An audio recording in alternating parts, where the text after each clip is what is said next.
They set her up as a joke on a blind date, but the single dad CEO froze everyone by proposing. The quiet hum of the small-town diner filled the air with a sense of comfort.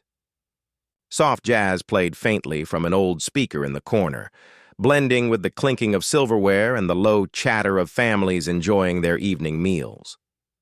The warm glow of the hanging lights reflected off the polished wooden tables, creating a gentle, golden hue that wrapped around the place like a blanket.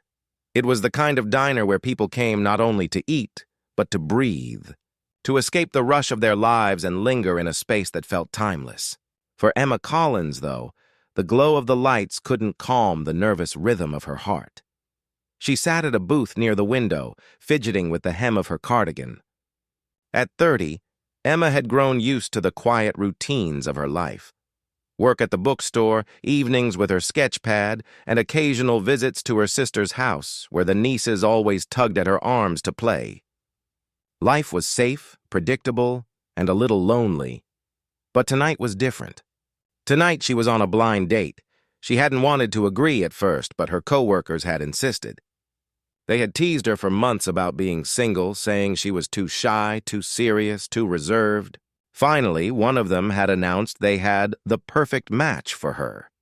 And despite her hesitation, Emma found herself agreeing. What she didn't know, what she couldn't have known, was that it wasn't kindness that had set this up. It was a cruel little joke, a way for a few thoughtless people to laugh at her expense. The minutes ticked by, and Emma kept glancing toward the door, hoping to see someone walk in, hoping to feel less out of place. Her palms were damp, her throat dry. Every time the bell over the diner door jingled, her heart gave a small leap, only to fall again when it wasn't anyone looking for her. She felt the sting of embarrassment rising with each passing moment. The waitress, a kind woman with graying hair named Carol, brought her a glass of water and gave her a knowing smile, as if she could sense the nervousness hovering around her. Emma managed a small smile in return, but her chest felt tight. What if no one came? What if this whole thing was nothing more than a mistake?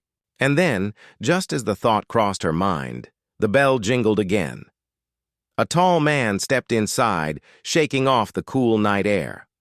His presence was steady, commanding, yet not harsh. He wore a dark coat over a crisp shirt, his hair neatly combed, though a few strands had fallen loose as if he had been rushing. Behind him, a small girl with curly hair clutched his hand tightly, her eyes wide with curiosity. The man's gaze swept the diner before landing on Emma. For a brief second, surprise flickered across his face, followed by something softer, something Emma couldn't name. "Emma Collins?" he asked gently, approaching the table. Emma blinked, startled, and nodded. "Yes, that's me."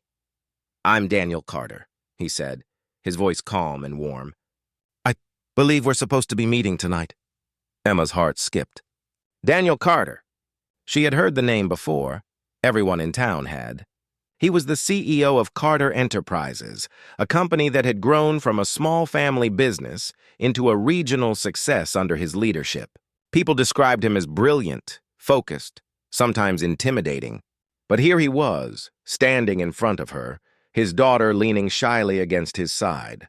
Emma rose awkwardly, unsure whether to offer a handshake or a smile.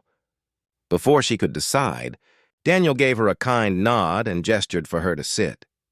"This is my daughter Lily," he added, helping the little girl into the booth beside him. "Hi," Emma said softly, offering Lily a gentle smile.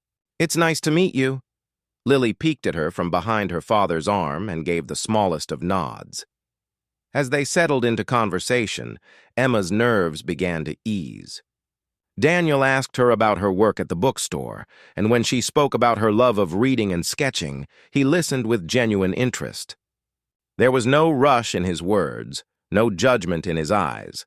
Lily, at first shy, slowly warmed up, especially when Emma pulled a small notepad from her bag and began sketching a flower to show her. The little girl's eyes lit up, and soon she was asking for more: an animal, a house, a tree. Emma's hands moved across the page, her lines soft and steady, while Daniel watched quietly, something thoughtful in his expression.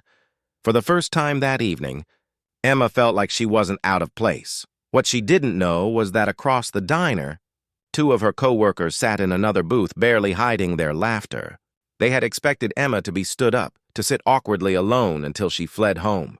Instead, their eyes widened as they realized who her date actually was.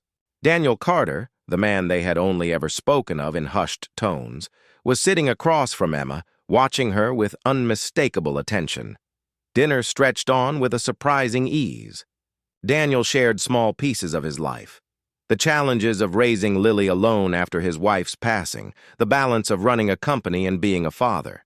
His voice softened when he spoke of Lily, revealing the depth of his devotion.